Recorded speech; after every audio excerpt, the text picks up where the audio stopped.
Welcome, dear listener. Tonight, we will go far, far back. Back beyond maps, beyond names, beyond the safety of castles and candles and fire-lit parlors. We're going to a world carved by frost, where warmth was a fight, where breath hung in the air like a ghost. You've heard of Vikings, I'm sure. Fierce, wild, untamed, warriors of the north. But tonight, you will not wear armor. You will not carry a sword. You will not raid. You will survive. And to do that, you'll need more than strength. You'll need silence, stillness, endurance. Because in the north, winter was not just a season, it was a sentence. Now take a breath, let your body rest, and let me take you back to frozen fields, to smoky longhouses, to a night so quiet it remembers your name before you've spoken it. You are not watching history, you are becoming it.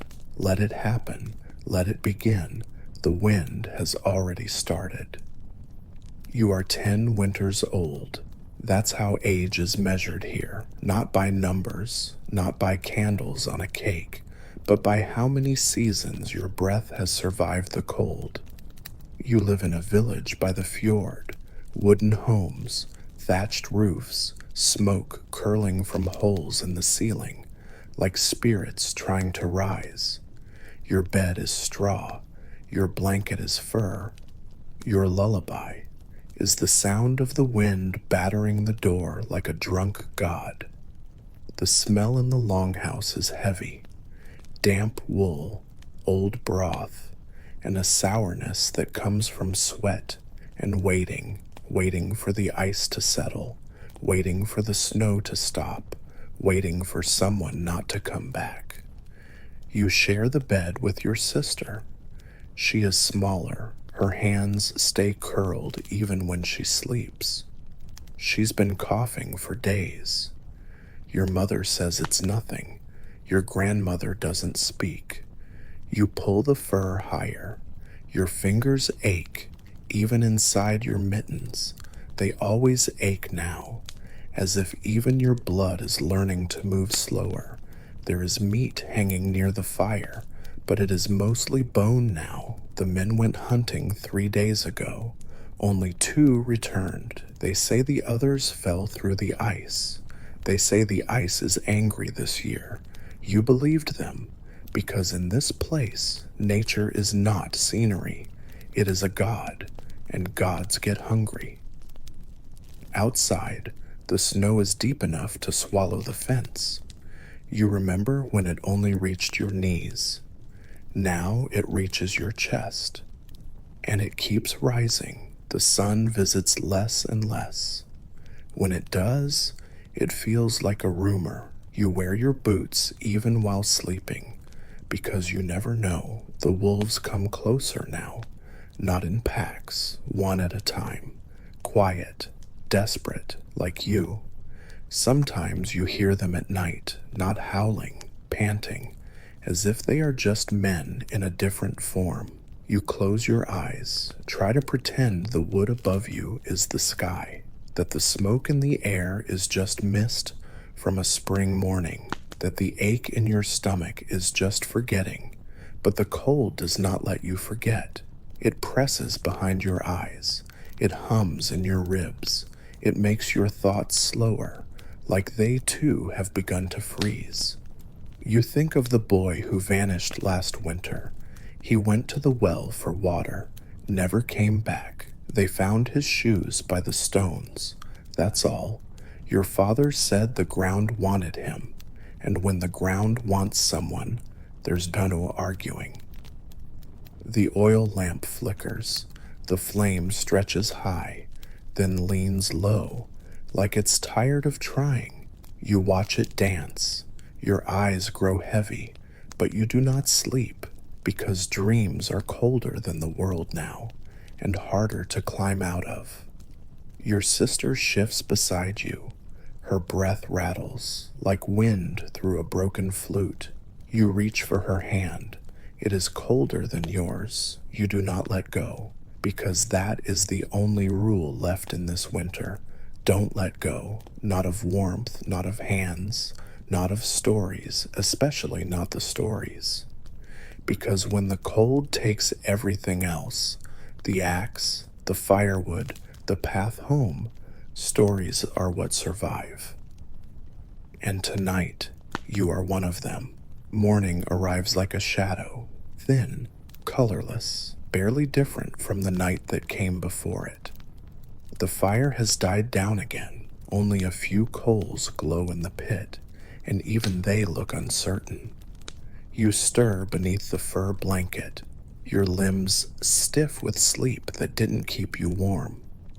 The wooden roof above creaks softly, the sound of ice shifting where snow has settled heavy. Even the beams sound tired. You sit up slowly. The breath from your mouth leaves a white trail in the air. It fades almost instantly. Your sister is still beside you, eyes closed, breathing shallow. She did not cough last night. That should be a good sign. But something about the quiet feels off. Your mother is already awake. She's near the fire, trying to coax it back to life with slivers of birch bark and the smallest pieces of dry wood. Her hands are cracked, one thumb wrapped in cloth. She doesn't look at you, but she knows you're awake. You nod, so does she. Words are too heavy for this hour. You stand. Your knees don't want to bend, but you force them. You move to the bucket by the door, hoping there's still water left that hasn't frozen. There is, just barely. You sip it. It tastes of ash and wood and something metallic, but it's cold, and that means it's real. Outside you hear nothing. Not birds, not wind, not even the creak of trees in the forest. That's the sound of deep winter, when everything goes still, even the world. Your father enters through the thick leather flap of the door. His beard is frosted, his shoulders dusted with snow. He shakes it off, moves toward the hearth, and says nothing. He's brought back 2 hares, both small. Their fur still clings to them, red around the belly. No one celebrates, not anymore. Food is just a delay now, not a promise. Still, your mother nods. She begins the cleaning, slow and practiced. You stare at the wall again, the one near the back, where the family carvings are kept. Each mark stands for a life. Some lines are deep, some are faint, but they're all counted, except for one. There's a space near the bottom, your brother's. The line was never carved, not because they forgot him, but because when a soul is taken by ice and the body is never found, you cannot draw a line. You can only wait and listen. In case he returns, you step outside. The cold wraps around you like a warning. The snow is too bright, too clean. It hides everything, even paths you thought you knew. The air bites your throat. Each breath feels sharp, but somehow honest. Your boots crunch slowly as you walk to the edge of the fence. Beyond it, the world, or what's left of it. The mountains watch you, silent and gray, unbothered by your presence. You stare back, and for a moment you feel small, not weak, just small, like a candle in a room too large, burning anyway. You return inside. The longhouse is warmer now, not by much, but enough that your sister has turned on her side and the color has returned faintly to her cheeks. Your mother is still humming, a low, ancient sound. No words, just melody. Something passed down, generation to generation, quiet as a breath, stronger than fire. It's the only song you know that doesn't end. And maybe that's why she sings it. You lie down again. The blanket pulls over your shoulders. Your body slowly unwinds. The day will not bring miracles. The snow will not stop. But you are here. You are breathing. You are held by the same walls that held your ancestors, by the same cold, by the same hope. And in that stillness, you feel something like rest, not comfort, not joy, but rest. And tonight, that is enough. The hours pass like smoke. They don't move quickly, but they never stay long. They slip through cracks in the wood, curling between the spaces where time used to live. You lie still, eyes half closed, not sleeping, not waking, just resting. Your sister's breath has steadied. She curls tighter under the fur. A small victory, the kind that lives quietly, asking for no praise. But the fire has caught. It licks the air now, faintly orange, faintly alive. Your mother feeds it in small offerings, strips of bark, bits of dried moss, a memory of warmth, burned piece by piece. Your father sharpens the axe. Each scrape of stone against steel is slow, careful, a rhythm that fills the room without crowding it. He doesn't speak. He hasn't spoken all day, but he's watching, always. The sun doesn't rise anymore, not really. It just leans in from the horizon, like it's considering the idea, then changes its mind. The light it gives is pale, more a suggestion than a presence.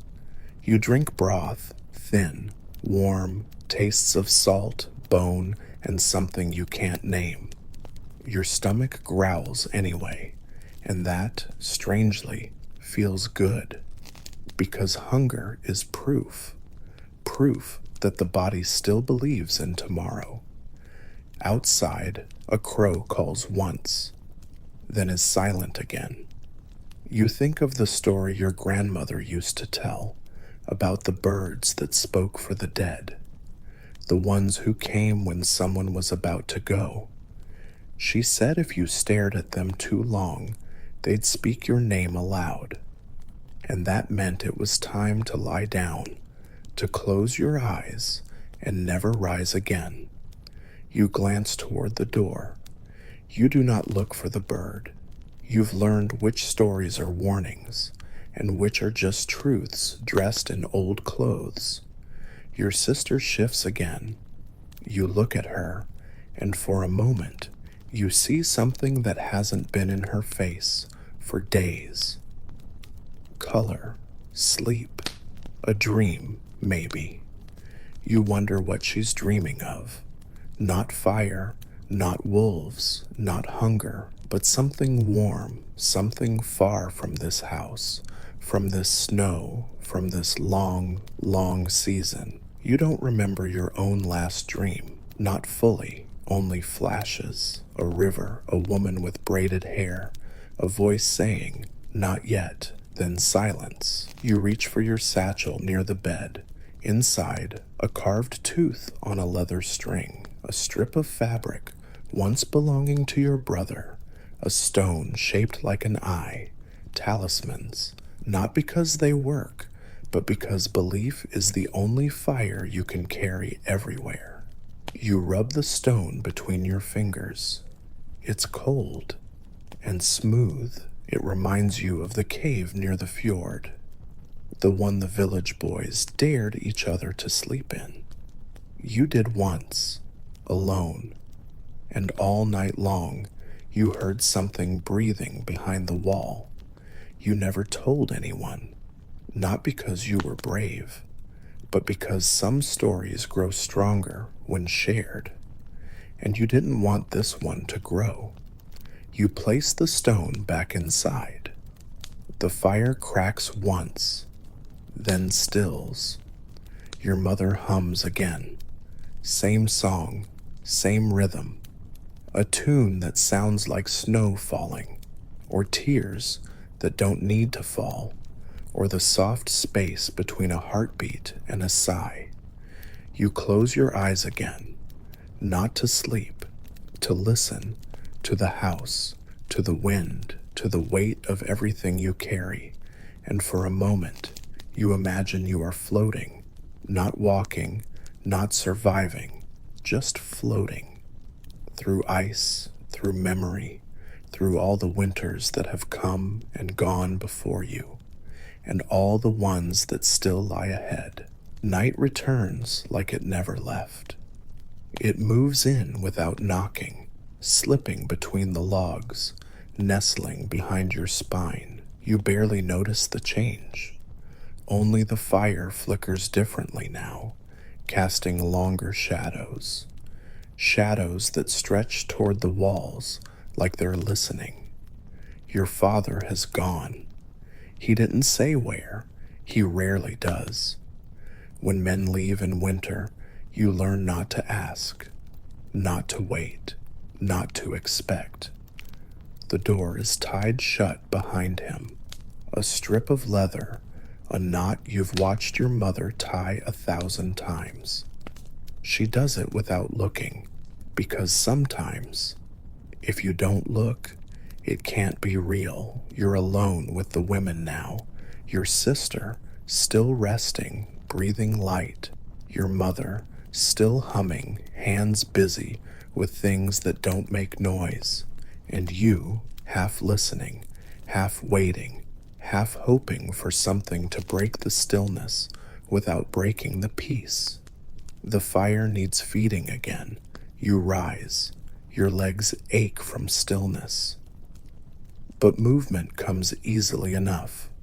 The logs are stacked by the wall. You choose the driest one, the one with the bark still clinging like memory. It hisses slightly as it touches the flame, a familiar sound, like water boiling far away, or a whisper through snow. You sit back down. The heat reaches for your face, but not your hands. It never reaches the hands. You rub them together, calluses, cracks, little maps of everything you've touched and survived. You glance at your sister. She's dreaming again, or remembering. Her brow twitches, her lips move, just barely. You think she's whispering something. You lean in, but the words are too quiet, or maybe they're not words at all. Just breath shaped like a name. The wind outside picks up. It scrapes along the house like fingernails, searching for a weakness, for a way in. It always does this when the temperature drops too fast, when the forest loses its shape in the dark, when even the wolves fall silent. Your mother stops humming. She listens. So do you, the three of you, the living ones, sitting still, hearts beating beneath fur and worry. It passes. The wind pulls away, dragging its claws back into the trees. But it will return. It always does. You take another sip of broth. It's cooler now, but you drink it anyway. Not for taste, for memory. You remember when your grandmother used to make it thicker with dried fish and mushrooms and something sharp from her belt pouch. She called it fortitude, said it gave men strength and girls dreams. No one knows what the herb was anymore. She died before the last winter, the one that took 5 families and half the sheep. You still have her belt pouch. You keep it tucked in the thatch above your bed. You haven't opened it. You're not sure why. Maybe because some things feel better unopened, like letters, like doors, like grief. The fire pops again. Your sister shifts. Her eyes flutter. Then she's still once more. Outside, the snow thickens. You can feel it, even without looking. The air presses heavier. The house leans deeper into itself. You lie back down. The fur is warm now, not hot, just enough. You turn on your side, face the wall. There are marks in the wood, tiny scratches, symbols, names maybe, carved by someone long ago, when the wall was new, when the winters were different. You run your fingers over one of the grooves. It feels familiar, or maybe all scars do. Your body softens, your thoughts slow, not because the danger is gone, but because you've learned that rest is its own form of survival. And here, in this room, in this night, you are surviving. You are surviving beautifully. The night stretches long, as if the world itself is holding its breath. You lie still, eyes half closed, watching the ceiling without really seeing it. The smoke from the hearth curls upward, lazy and unbothered, tracing invisible shapes across the air like old handwriting. Your sister's breathing is steady now. Every rise and fall of her chest feels like another small victory over the cold. And in a place like this, victories are counted quietly. You think of your father, still gone. The knot in the door has not been touched, which means he hasn't returned, which means he might not. You don't dwell on it, not because you're strong, because you've learned to ration your thoughts the same way you ration the firewood. Too many at once, and you'll run out of warmth.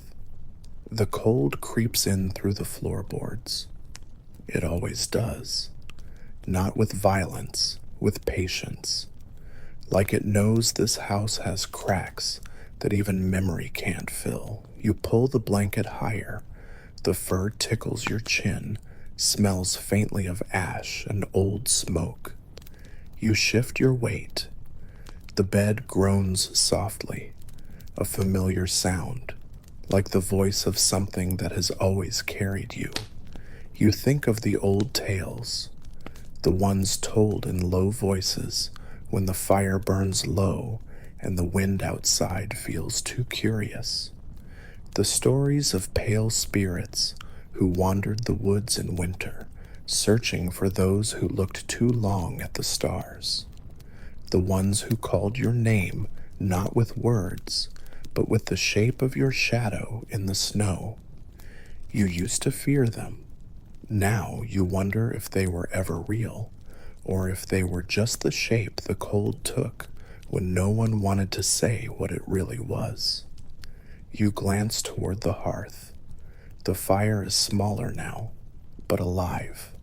The coals glow like the eyes of something ancient, not angry, not kind, just watching.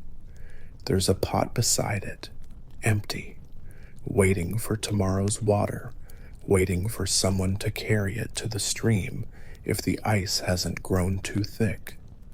You used to love the sound of water running. Now you barely remember what it feels like to touch something that moves that fast. Everything here is slow, even your thoughts, even your hope. You shift again, this time onto your back. Your eyes catch on a crack in the roof beam. You've seen it before, but tonight it looks deeper, like it's grown, like it remembers something you've forgotten. You wonder if the house dreams too, if the walls keep the voices of all the winters before this one, if the floor remembers the weight of the people who no longer walk it. You close your eyes, not to sleep, just to listen, to the hum of fire, to the slow wind pressing against the walls, to your own breath, soft and steady. The world outside is frozen, but inside you, there is still motion. Not much, but enough to try again tomorrow, enough to sit up, to stir the fire, to whisper your sister's name just to hear it echo. You breathe out slowly. The warmth curls against your lips, then disappears. And you let it. You let everything go, just for now. The worry, the waiting, the wait, just you and the fur blanket and the ceiling you've stared at every night this month, and somehow that's enough. You drift to somewhere just beyond sleep, that soft space where dreams haven't started, but waking no longer matters. The wind outside has calmed, but the silence it leaves behind feels louder. You open your eyes slowly, just a little, not because something startled you, but because you aren't sure if time has passed. The fire is mostly ash now, a few dull coals. They pulse faintly, like a heart trying to remember how to beat. You sit up. You don't know why. You feel it before you hear it. A presence, not a person, not a sound, a shift, as if something in the air has turned to watch you. You glance toward the door. The knot is still tied, no footprints on the floor, no wind in the rafters. Still, something feels different. You move to the hearth, drop a sliver of wood onto the coals. It catches slowly, glows. You warm your hands. They hurt. Fingers stiff and red, but pain is a kind of life too, a kind of resistance. Behind you, your sister breathes. Your mother shifts under her blanket. The house creaks, just once, like it's clearing its throat. You speak aloud, a whisper, a name, your brother's, the one who never came back from the lake.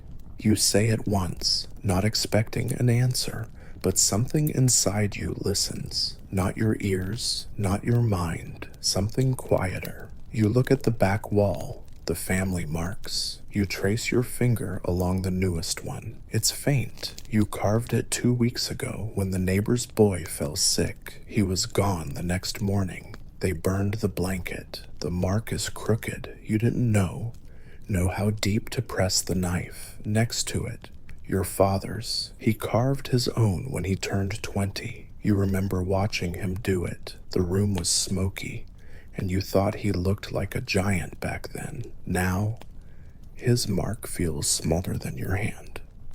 Funny how time changes size. You lie back down. The bed is still warm.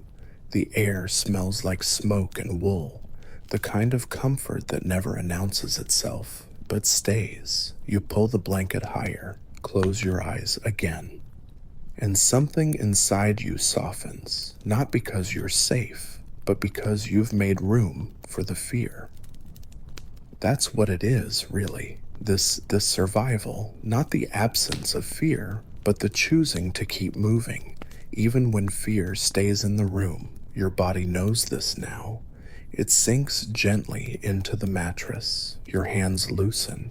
Your heartbeat slows. Your breath becomes the quietest thing you know. You let go of the day, the hunger, the wondering, the names you didn't say aloud, the stories that pressed against the walls, waiting for a voice.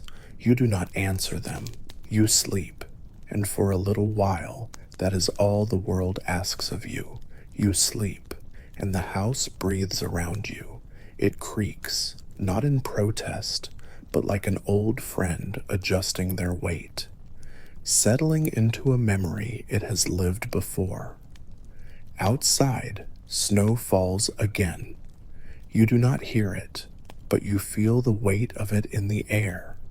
It presses against the roof. It curls against the corners of the windows. It hushes the world like a blanket pulled over the sky. Inside, you dream lightly, not in pictures, not in sound, just a soft feeling like walking through fog, like standing in a forest you've never seen and knowing exactly where to go. When you wake, you don't open your eyes right away. You listen, not for danger, just for presence. The breathing beside you is steady. Your sister, the longhouse hums with sleep. The fire is gone again. cold wraps around your toes, slowly, like frost spreading across a window. Still, you do not move, because this is the safest you've felt in days. In stillness, in quiet, you remember when your mother used to tell you stories of how the gods built the first long night. They took the light from the sky, she said, and folded it into a piece of cloth. And every winter, they unfolded that cloth slowly, letting the dark spill out like ink. You used to believe that. You still do. A little. You finally sit up. Your back aches. Your knees crack. You're too young to feel this old. But the cold doesn't ask your age. It just lives in your bones, like an old story told too often. You walk to the hearth. Your feet make no sound. Not because the floor is soft, but because you've learned how to move like silence. There's nothing left in the fire pit but ash, and a single blackened stick, half burned, curled like a question mark. You don't light a new fire, not yet.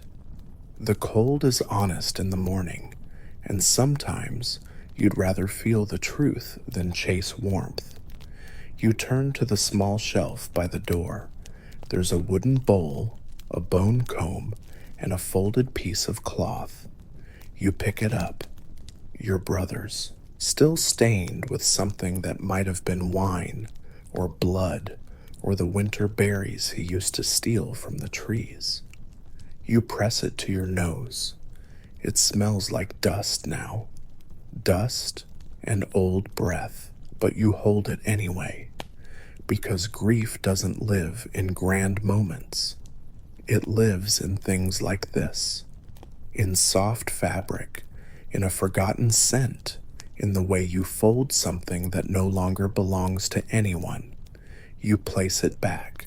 You hear footsteps behind you, bare, light. Your mother. She doesn't speak. She wraps her shawl tighter, moves to the pot by the wall. She's boiling snow. There's no more water in the bucket. You sit beside her. The silence between you is warm, not empty, just shared, like broth, like grief, like the last piece of bread. She stirs slowly. Steam rises, clouding her face for a moment.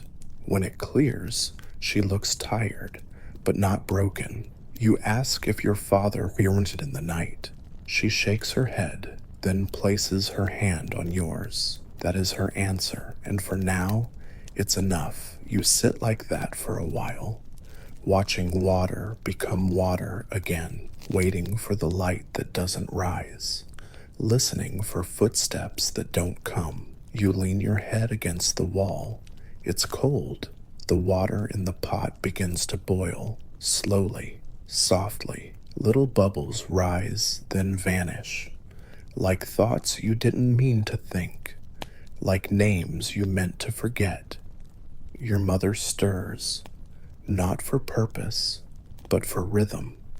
The long wooden spoon moves like it's remembering something, a meal, a feast, a voice long gone. You close your eyes for a moment, not to rest, but to be still enough to hear the house speak.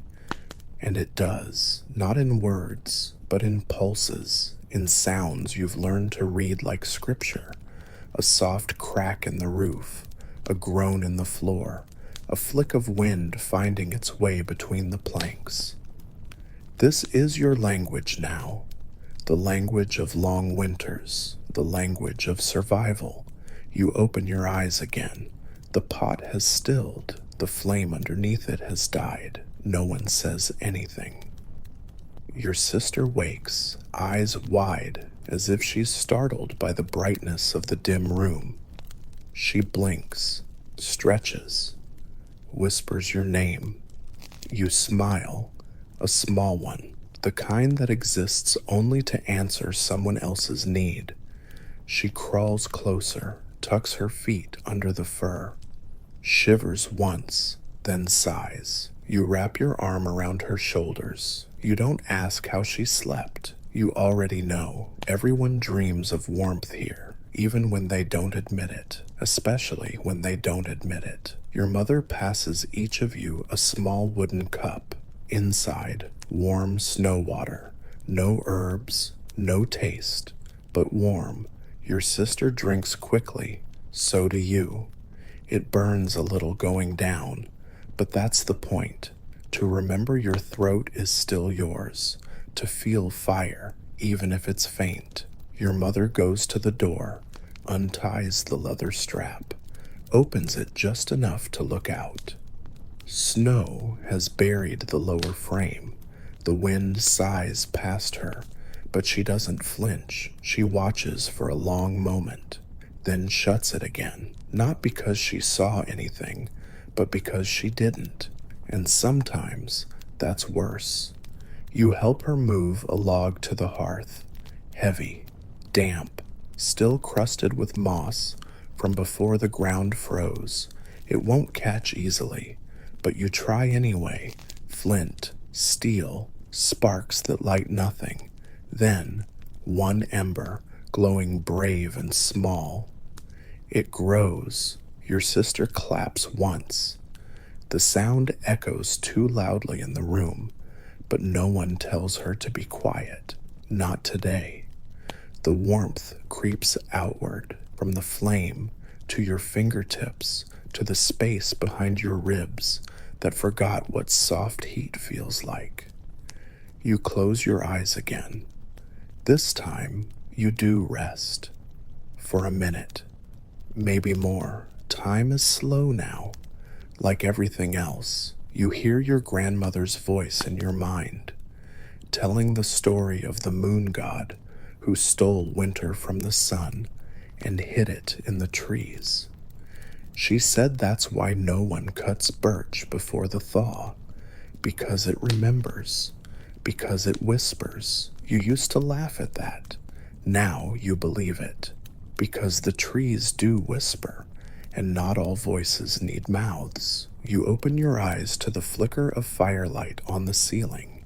It dances there, small and golden, like a star trying to break through the roof. You lie back, the fur blanket heavy on your legs, your sister's head tucked under your arm, your mother humming again. And for now, that is the whole world.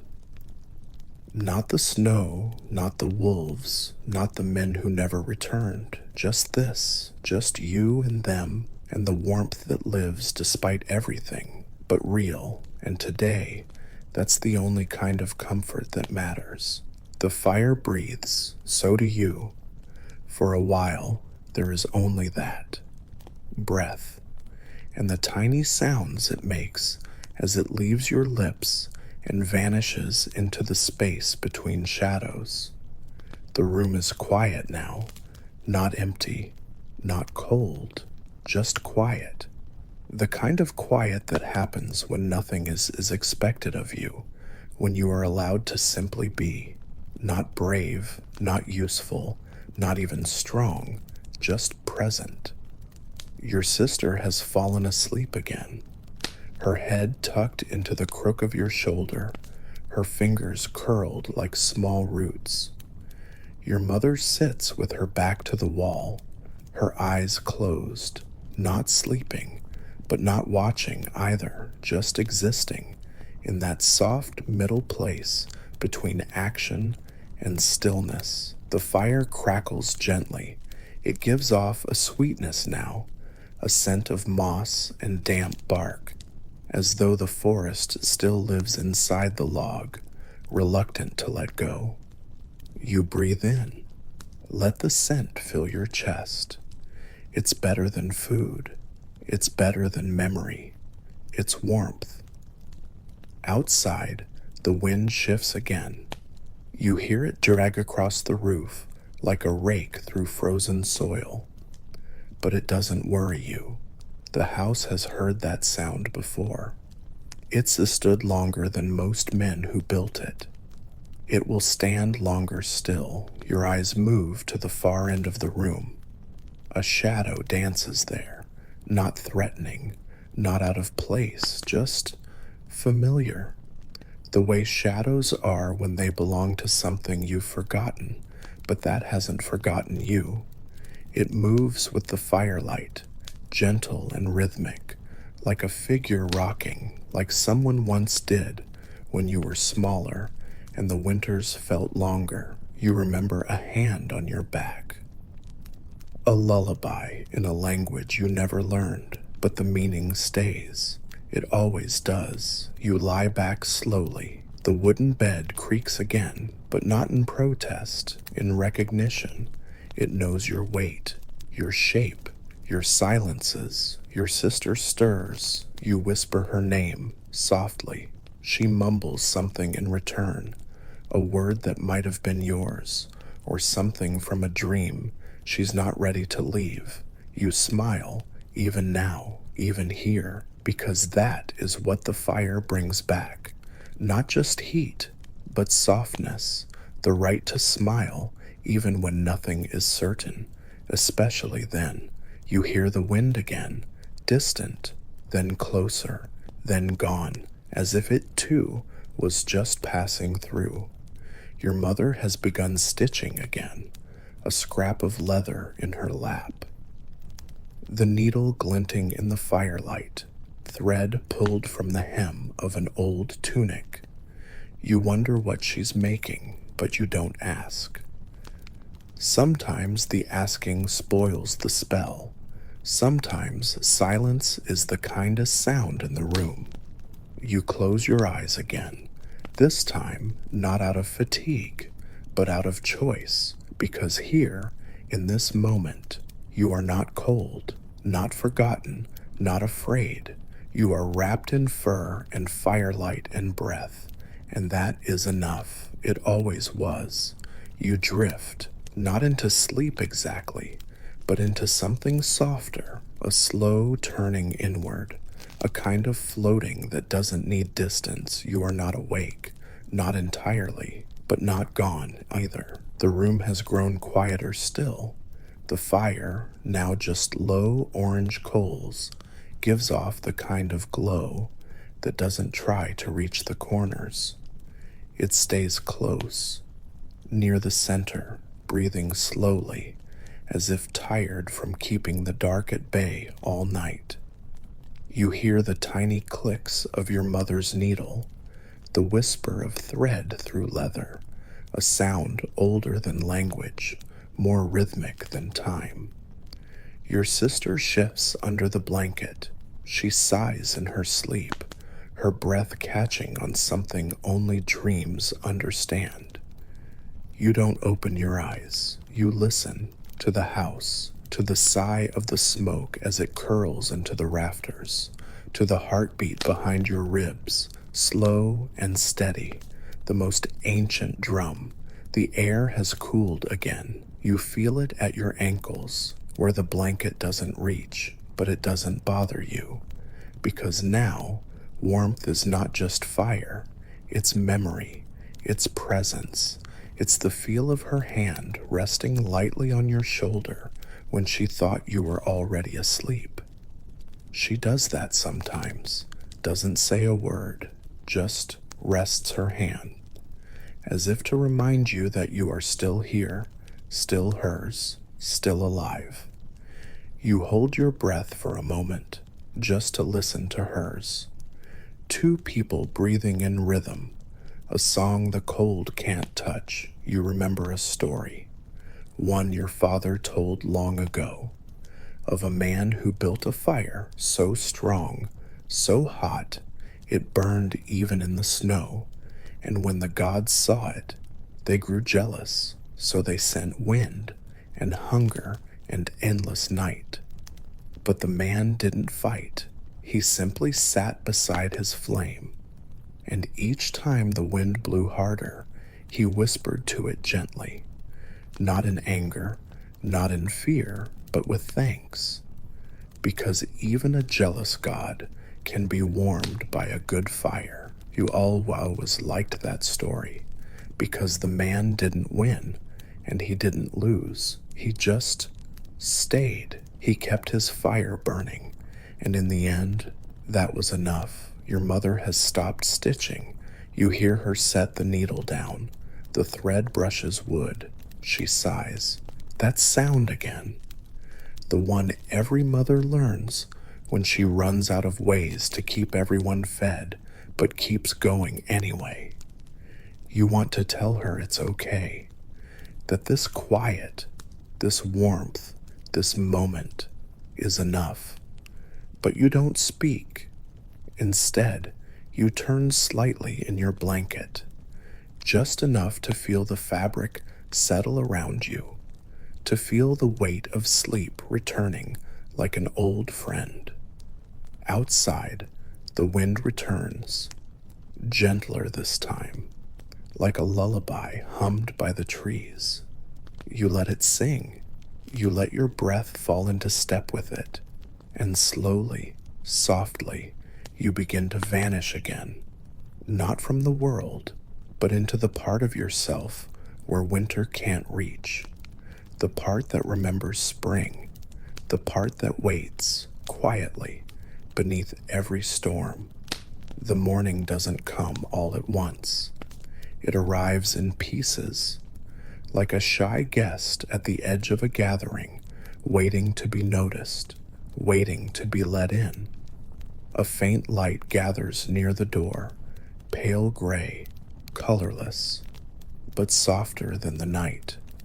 You stir, not fully waking, but shifting, becoming aware of your body again, your shoulders, your hands, the weight of your sister's head still curled against your arm. You breathe. The air is cooler now, but the blanket holds the warmth like a secret. The coals in the hearth are quiet. They no longer glow, but the ashes are warm to the touch. You know this without reaching for them. Your mother is asleep, back against the wall, shawl wrapped around her shoulders, mouth slightly open. She rarely rests. This sleep is a fragile gift, and you guard it with your silence. The house hums, not with sound, with presence, like it knows all of you are still here, still holding on. Your eyes close again, not because you're tired, but because the dark behind them feels gentler than anything the world could offer. And in that dark, you remember a face, someone you loved, someone you lost, maybe your brother, maybe someone before even him. You can't recall their name, but their warmth is there, a shape behind your heart, curled like fire before it flickers. You hold on to that. You let it rest inside you. It helps. The wind is quiet this morning. The trees are still. The air feels heavy, but not cruel. It's the kind of cold that comes after a night of snow, when even the frost is too tired to bite. You hear something outside. Not footsteps, not animals, just the soft sound of snow falling from a roof, landing in a drift. It makes a hush, as if the earth has just taken a deep breath and let it go. You think of the past again, but not the parts that hurt. You remember the fire festival, the one from 2 winters ago, when the lake was solid enough to skate across and the elders danced around a pile of pine wood until the night cracked open. You were younger then, but not much smaller. Your sister laughed that night. Her voice was high, sharp like frost. You thought it was the most beautiful sound in the world.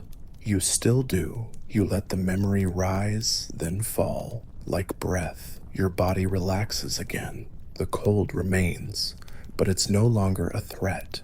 It's just a presence now, something that lives beside you, but does not take from you. You close your eyes fully, and in that space behind them, a fire burns. Not real, not hot, but strong. You sit beside it, in your thoughts, wrapped in fur, hands outstretched, and someone sits beside you. You don't look to see who it is. You don't have to. They are warm. That's enough. No words pass between you, just heat and time and peace. You do not speak. You do not move. You just remain. Soft, breathing, safe. For now, and maybe longer. You are not fully awake, but you are no longer asleep. You exist somewhere in between, that hush between thoughts, that breath before speaking. It is morning in name only. There is no sun, just the faint suggestion of light through the slats in the wall. Your sister has turned in her sleep. You feel the absence of her warmth against your shoulder, but her breathing is steady, and that is all that matters. The hearth is empty now, ash layered thick and gray, still holding heat in its belly, but only just. You lie still. You could rise, but the blanket holds you gently, and you let it, because movement is a decision, and today you are not ready to decide on anything. Your mother stirs in the corner, a slow stretch, a sigh without voice, then silence again. You can picture her, even with your eyes closed, back straight, hands folded, eyes scanning the space between hours for things only mothers see. The pot is empty. The snow in the bucket has melted to nothing. There will be more to gather, but not yet. The day hasn't started, not truly. It waits for permission, and no one here is in a hurry to give it. You listen to the house. You always listen to the house. Its quiet is different from other silences. It is old. It is watchful. It has held laughter and weeping and everything in between. You wonder how many winters it has survived, how many names its walls have heard whispered in the dark. Yours, your sisters, your brothers, the ones who stayed, the ones who didn't, they live here too, in the corners, in the beams, in the warmth that refuses to leave, even when the fire does. You think about your father. It has been 2 nights now, still no sound from the door, no heavy boots brushing snow from the floorboards. But you do not panic. You do not grieve. Not yet. Because this is how winter works. It takes slowly, quietly, so quietly you hardly notice you're missing something until you can't remember what it felt like to have it. You close your eyes again.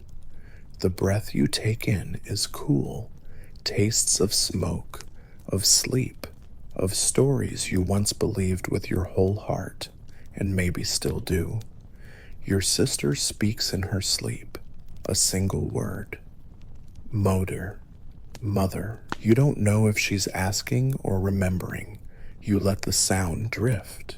You do not answer. Not everything needs answering. You curl deeper into the blanket. Let the air settle around your face. Let the ache in your legs soften. Let the ache behind your eyes fade. It will return, but for now, you are untouched. The cold is outside. The wolves are outside. The hunger waits behind the next day. But here, in this breath, in this moment, in this room that remembers your name, you are warm. You are safe.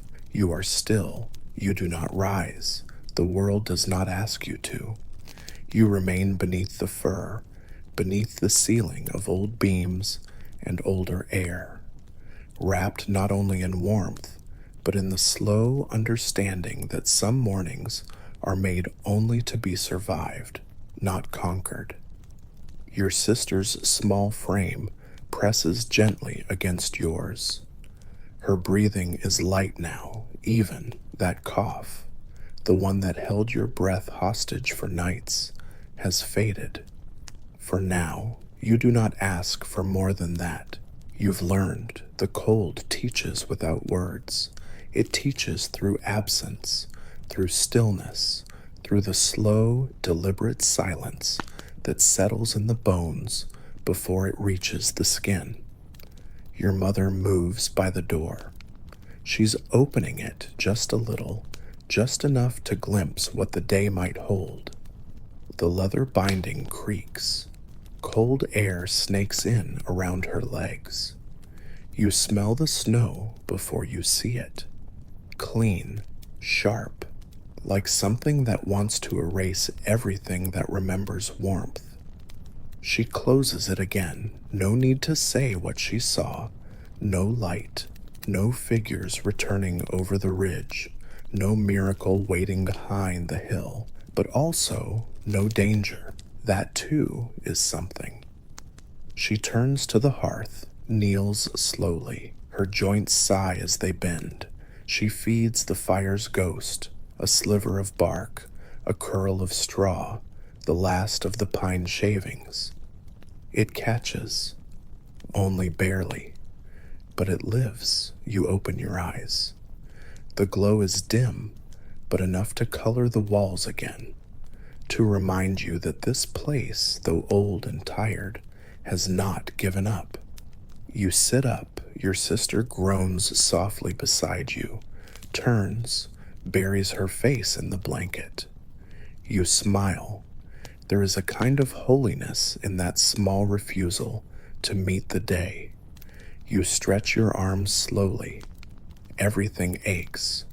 Not sharply, not cruelly, just enough to remind you that you are made of effort.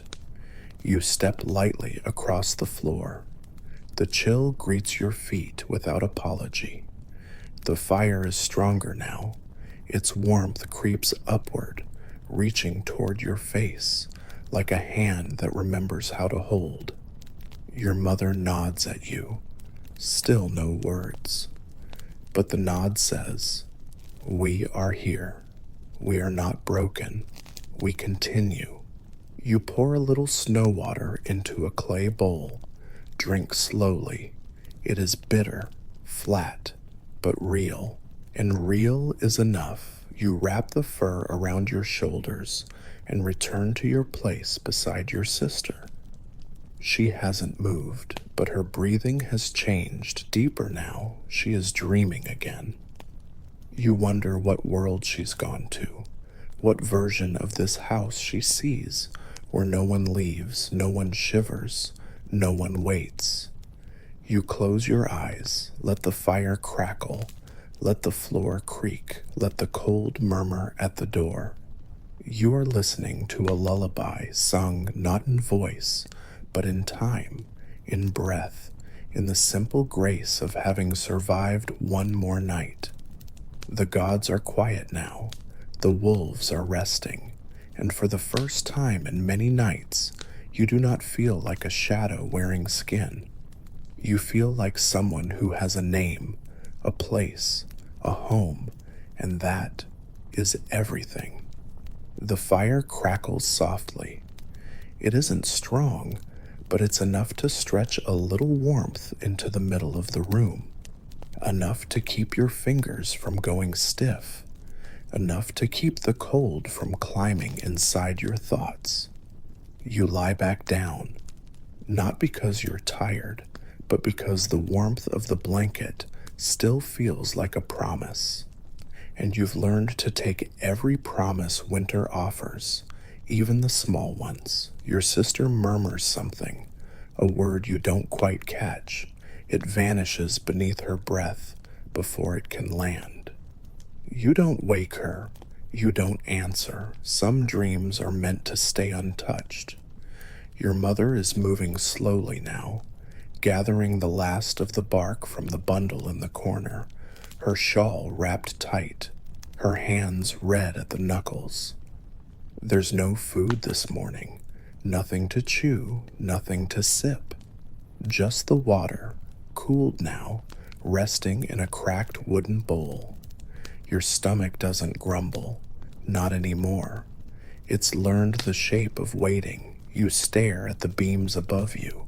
There's a knot in the wood just above where you sleep, a dark spot, almost like an eye. You used to pretend it watched over you, that it blinked when you weren't looking, that it kept bad dreams away, even when your father didn't return.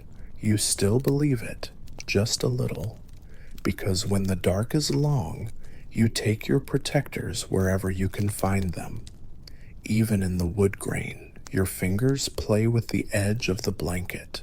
The fur is coarse but familiar, like an old story passed down too many times, but still true at its core. You remember the day you first saw snow, real snow, falling thick. You were small, your breath caught in your throat.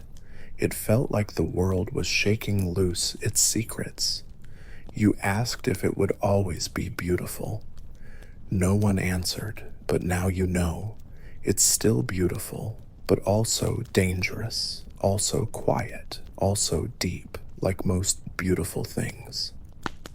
You close your eyes again, not to escape, just to feel the warmth a little longer, without the world pressing in. You hear the soft sound of the thread again. Your mother's needle. She's stitching the fur at the hem, trying to patch the place where it split. That fur belonged to her father. You've heard the story, how he killed the beast in the deep woods when no one else dared, how he came back with frost in his beard and blood on his shoulder, how he smiled just once before falling asleep in front of the fire. You were too young to remember him, but you remember the story, and sometimes that's almost the same. Your mother hums, quiet, a tune with no words, just breath woven into a melody passed from throat to throat.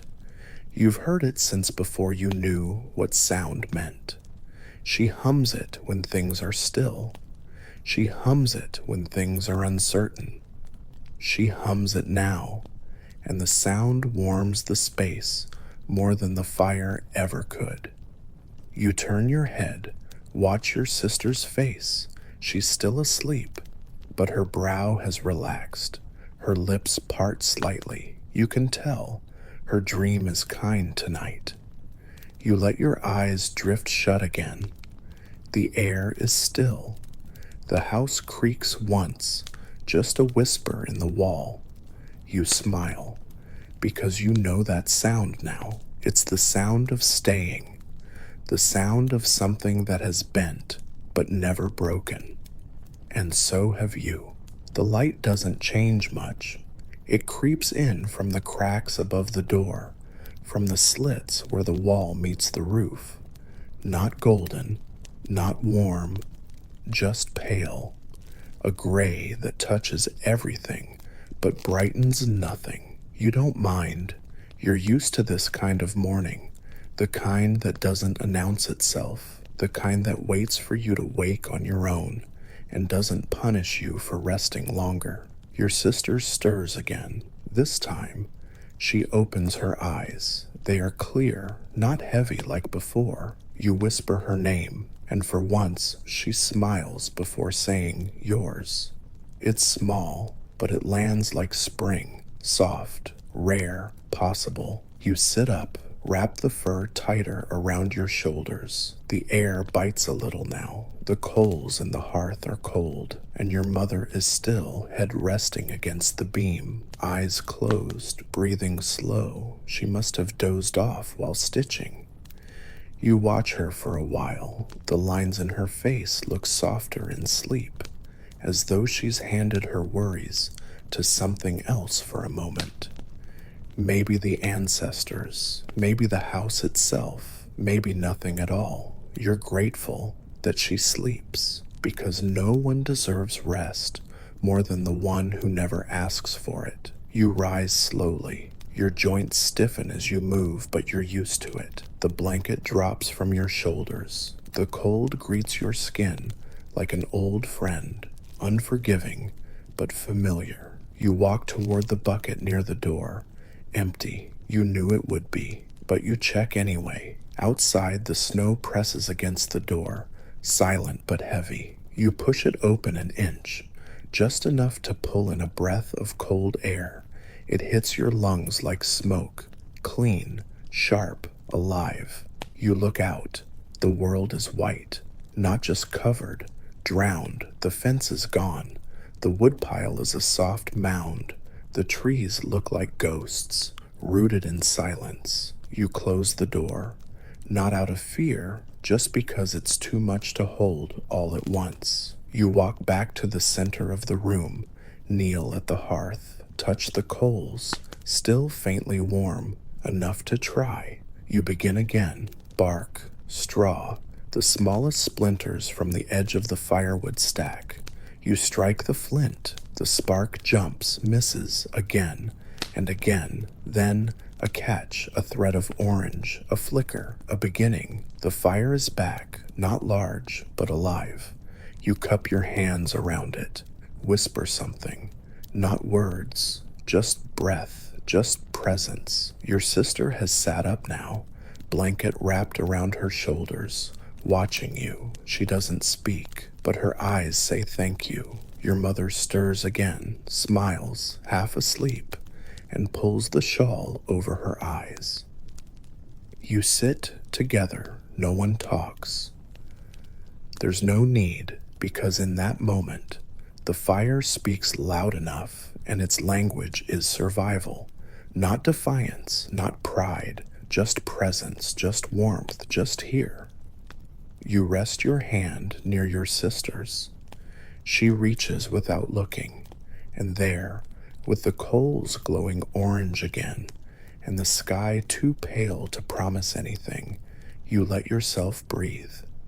Not because the winter is over, but because you are still in it, still alive, still more than silence, and somehow still enough. The fire grows slowly, carefully, as if it knows it must not be greedy. It takes what it needs, gives back what it can. The three of you sit around it, close but not touching, wrapped in furs and silence, wrapped in each other's breath.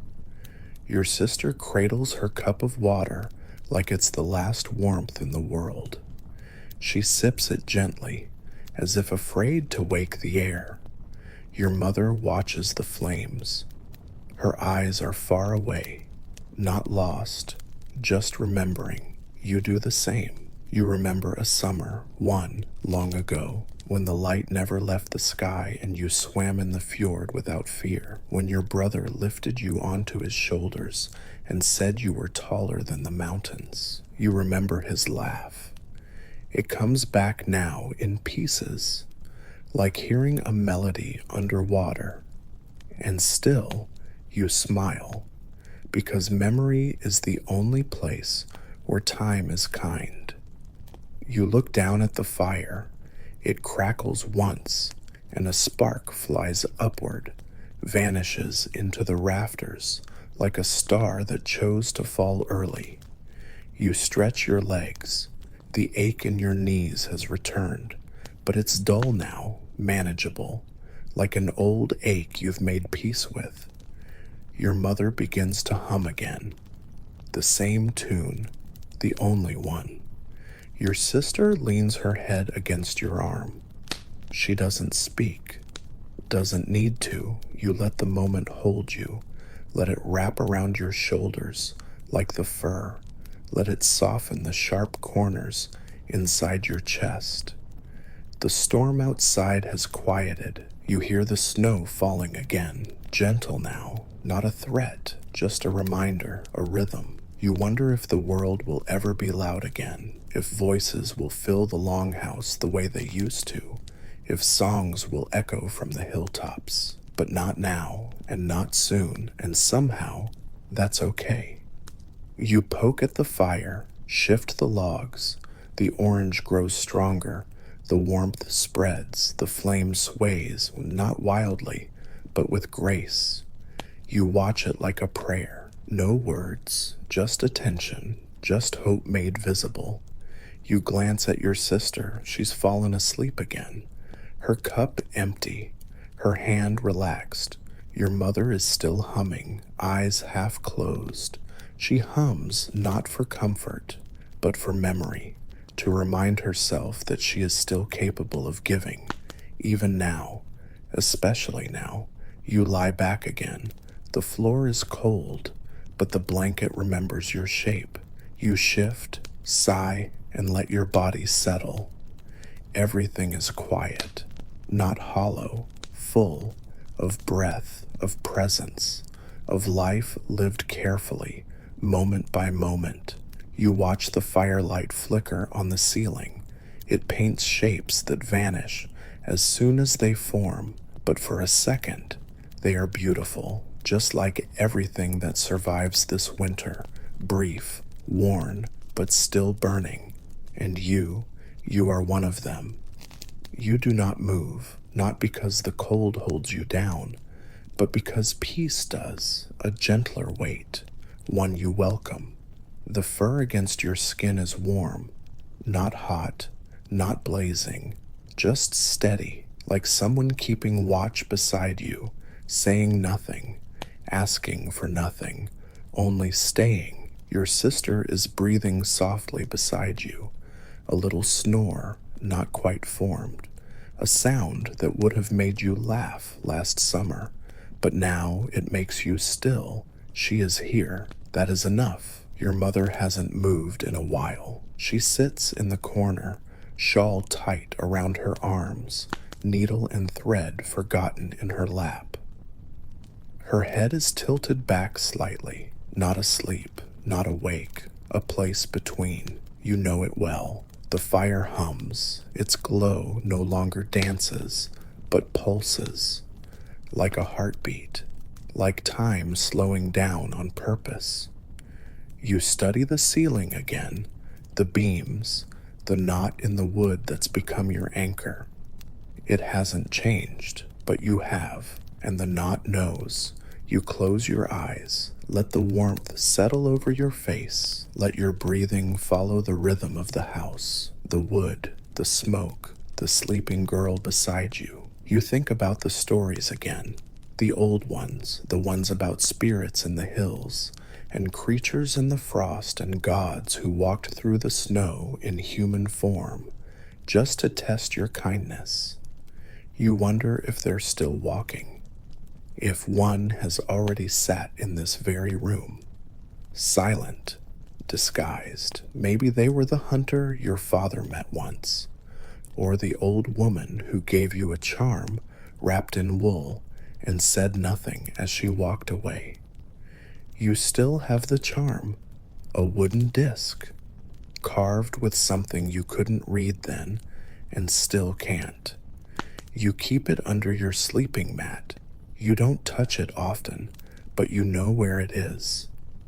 And some nights, like this one, you imagine it glowing faintly in the dark, like it's listening, like it knows. The fire shifts. A coal falls deeper into the ashes. The sound is soft. A click, a sigh, a goodbye maybe. You roll onto your side, face the wall. Your sister curls tighter behind you. She murmurs again. You recognize your name in the sound. You don't answer, but your hand reaches back, and hers finds it in the dark. And now you are connected, not just by blood, but by the choice to stay, to endure, to share the cold without letting it win.